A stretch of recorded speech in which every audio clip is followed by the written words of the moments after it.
What's going on, guys, and welcome back to another episode of the FIFA 17 career mode. This is episode number 94, and we're starting today's episode off with the brand new season of career mode beginning today as we enter a new chapter in this epic adventure still at Borussia Dortmund, because as you'll see, there was a little bit of nerves as we ended the final episode. We avoided embarrassment on the final day for a third time this season by winning the Bundesliga title. I should say we avoided embarrassment for the first time, but the third overall. The previous two, we did be embarrassed after our final day slip-ups with Middlesbrough. But with Dortmund, no such problems. We brushed aside Hertha Berlin on the final day by 4-1 to win the Bundesliga title. Our first piece of silverware, and so far only piece of silverware, with Borussia Dortmund. But of course, completely failing in the cup was a really big issue for the board, with the domestic success being a critical objective. And of course, in the Champions League as well, massive failure in the round of 16 against Arsenal. I was a little bit worried we might have our adventure here in Germany cut short, but instead the board decided to keep me on. They've put my faith in me for another year at least, and I'm just delighted to be staying here because I know we can have a much better successful second season at the Signal Iduna Park. So those are our aims for this season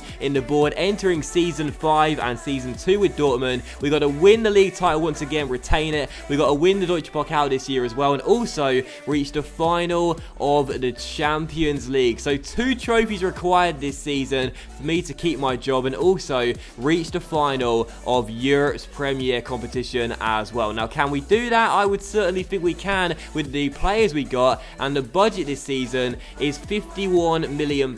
So last season we had, I think it was £38 million.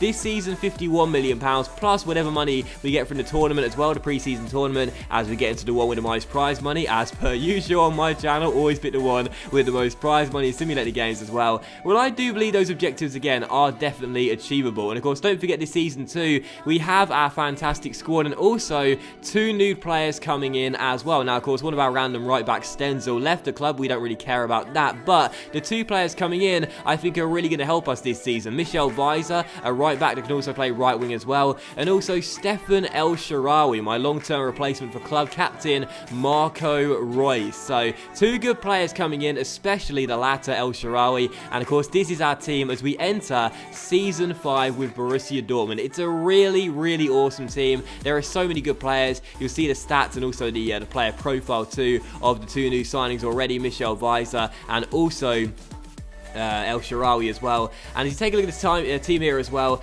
I did say coming into this season I wasn't really too sure on what players I'd have on my shortlist. I was thinking about a few before I started recording this episode, what areas to look in, what players to buy as well. I do want to say a big thank you too to everyone that left suggestions in the last episode, and lots of you guys were saying it's time to replace Aubameyang, and we'll talk about that in just a moment's time. But here's the lineup as well, the projected lineup for this season, our 5th season, and what you'll see too is this man here, El Shaarawy, is going to replace Marco Reus in the first 11 straight away. So I actually have a question for you guys to start today's episode off as well, and I really need you guys to answer me in the comment section, but also vote in the link, I should say vote by the link, which is in the description for you as well. And the question is, who should be Dortmund captain this season? Comment, let me know in the comment section down below who you'll be voting for, but also do vote by clicking on the link in the description. You guys can choose the Dortmund captain for this year, and whoever has the most votes by the come the start of episode 96,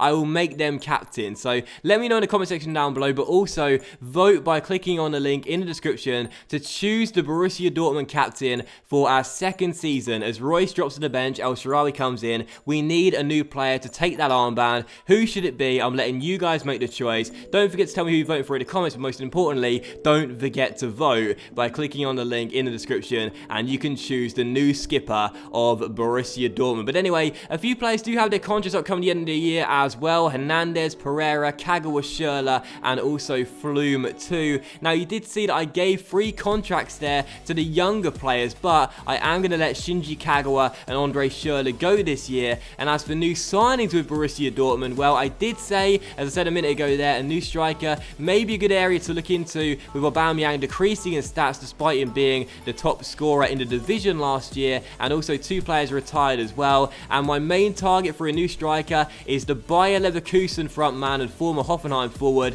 Kevin Volland. Yes, Volland of Leverkusen, a really decent striker. I put in a valuation bid straight away, but unfortunately, as Pereira and Flume accept contracts here, Leverkusen did decline our initial bid, so up to £35 million, and I thought we should wait and see what the club from the Bayer Arena say, because Volland last season, I think was 4th or possibly 3rd in the top scoring charts. And I think it's 4th. I think Mahrez finished in 3rd place and Volland finished in 4th. And when you think last season's top 5 for top scorers were dominated by Borussia Dortmund, 1st Aubameyang, 2nd Menendez, and 5th Timo Werner, for Volland to have a decent amount of goals as well, it shows you how good of a striker he is. So I'd love for Kevin Volland to come in and replace Aubameyang as my new number 9, even though Aubameyang doesn't wear number 9. I think he'd be a fantastic replacement for him for the long-term future, even though I probably will keep Aubameyang here, but just coming off the bench, I'm not too sure yet. But anyway, a bid came in for Ronaldo Vieira as well, a player who we didn't use at all last season, and also Leverkusen came back to us regarding our second bid for their 27-year-old striker, and they said £35 million was enough. So £5.5 million over his valuation. He's 27 years old, so he doesn't have too many years left in his prime, but at least a couple more before he starts decreasing. And I found it kind of interesting as well, for those wondering what was going on with Euro 2020, I did say I was going to simulate through that tournament as I wasn't really interested in it. Germany knocked Spain out in the semi-finals, and the guy that scored the winning goal, yep, the guy we're touting, the guy we're trying to sign right now, the guy we're scouting and trying to sign right now, Kevin Volland. So Volland knocked my nation out of the country in an extra time in the Euro, so I thought, well, with that in mind, I'm going to sign you to Borussia Dortmund, so you're not going to do that at club level against me, knock us out of any competitions, but instead, you'll be knocking other clubs out for me. So Kevin Volland signs for £35 million. He's my first new signing with Borussia Dortmund. Well, so let's just say third new signing with Borussia Dortmund to go alongside El Shaarawy and Michel Weiser, who came in on frees. And I've got to say, he looks like a really, really good striker too. 85 finishing, very nicely balanced physical stats, and I love the fact he's got really high stamina and also high work rates as well. I know some people don't like that in a striker, but I do. I love a player on any part of the pitch other than centre-back that has high work rates and really high stamina, because I love players that show maximum effort and go forward and can go backwards as well and never seem to run out of energy and gas in the tank. So Kevin Volland comes in, £35 million.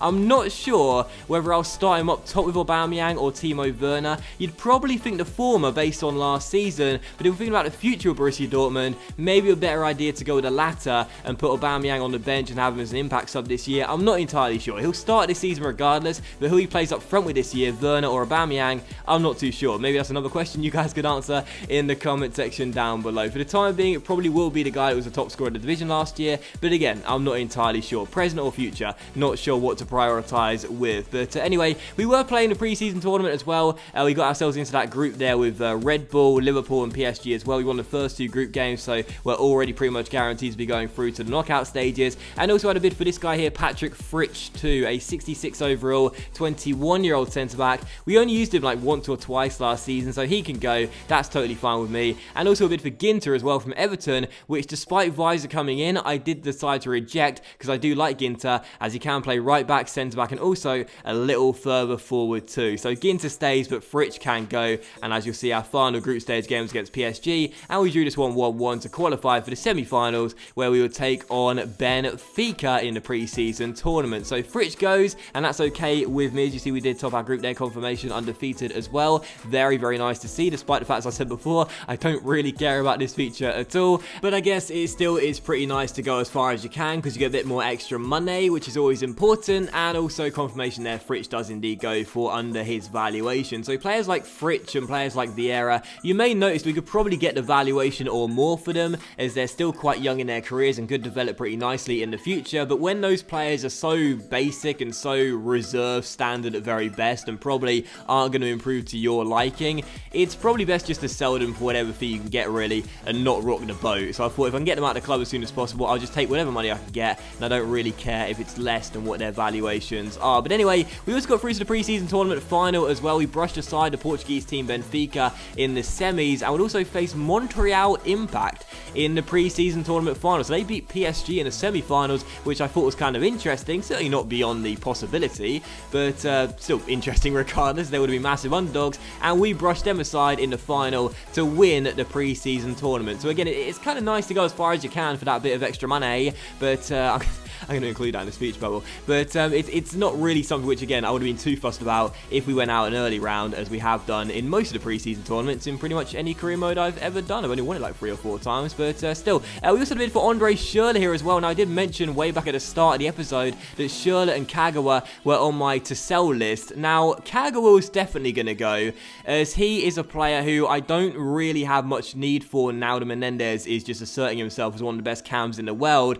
But as for Andre Schürrle, I wasn't really too sure whether to let him go or not, because he's 29 years old, 83 overall, not decreasing in stats just yet, and still a pretty handy squad player to have. I did find it kind of funny as well. The Kagawa bid here from Everton came one day after the Schürrle bid in August, so it was time really for the chief executive to roll his sleeves up. They were on my to-sell list since last season, so it was time for him to start getting to work and making sure that bids come in for those players. But for Andre Schürrle, I wasn't really sure, because again, he's a handy player, but for Kagawa, he was definitely going to go. So Arsenal and Everton put in bids for those players respectively. We asked for their valuations, but as you'll see, both clubs refused to meet that. But I said that was totally fine, because for Schürrle, the reason why I didn't mind letting him go, even though he's a really decent squad player to have at 83 overall, and again, not decreasing in stats just yet, with the arrival of El Shaarawy, we've got so many good wingers here. Dembele, El Shaarawy, Marco Reus, and Menendez, of course, is listed as a wide midfielder, despite the fact we do play him as a cam as well. And then Pereira and Pulisic too. We don't need Andre Schürrle in this team. So Schürrle can go at 29 years old. He was the most disposable out of all of those wingers. So he goes for £17 million. Kagawa goes as well for less than his valuation too. They both go, return if you will, to the Premier League, as they both of course played for Chelsea and also Manchester United respectively. So those two players go, I'm okay with that, and that gives us a bit more extra money to work with too with our transfer budget. And I decided to go in for a new signing as well before the transfer window would slam shut. And my target to buy a new signing was a centre-back, and like 2 of the 3 new signings you've already seen in today's episode, he's also German as well. Mustafi, the former Arsenal centre-back who now plays for Barcelona in the game, looks really, really awesome. He's 28 years old now, but 88 overall. He's got some fantastic stats, and I'd love to bring him in. I put in a valuation bid, they did reject it, but I increased it to £40 million, and I thought we should wait and see what they say, because Mustafi would be a great addition to this team. Now, I know we've got some great defenders here already. I know we've got some really handy centre-backs, but last season, defence was our problem. It was really, really strange, but in the first 3 years of this career mode, as you guys know, we couldn't score for toffee with Middlesbrough. In front of goal, we were absolutely terrible, but defensively, we were solid as a rock. We were absolutely fantastic. In fact, in 2 of our 3 years, we broke the clean sheet record for 2 of our 3 goalkeepers. We were absolutely fantastic, but we joined Borussia Dortmund, went to a new country, and everything just changed completely. It got flipped completely. We scored goals left, right, and centre, had 3 of the top 5 scorers in the division playing for us in Timo Werner, Aubameyang, and Menendez. But defensively, we let in quite a lot of leaky goals. We leaked quite a lot of silly, stupid goals. So bringing a new centre-back, I think, would be a really, really good, important thing for us to do this year, as this random reserve right back 20 years old is going to go to Arsenal, not the Arsenal you and I know, but Arsenal Tula. And Mustafi looks like he'll come in for £45 million to really help us out this season. And I did see some comments as well in the last episode from you guys saying, why not buy a new centre-back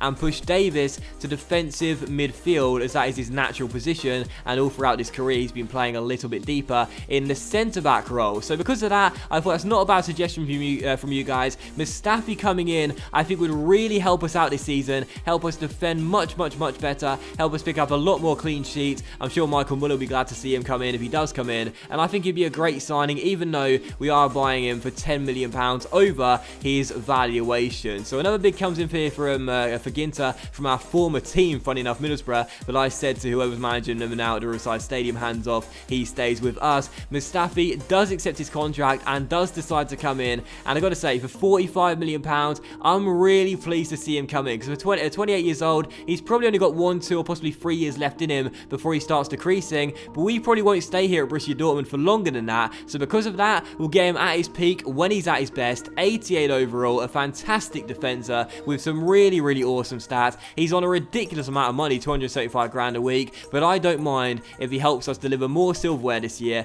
and helps us keep a lot more clean sheets too. So Mustafi comes in, that's our final signing of the episode, and it ends the episode off as well. So a big thank you for watching today's episode, guys. I hope you have enjoyed it. If you have, then please do leave a like. Much love to you all. Have a fantastic day. Don't forget to vote in the description for the new Borussia Dortmund captain this season, and I'll see you for the second episode of Season 5 of the FIFA 17 career mode very soon.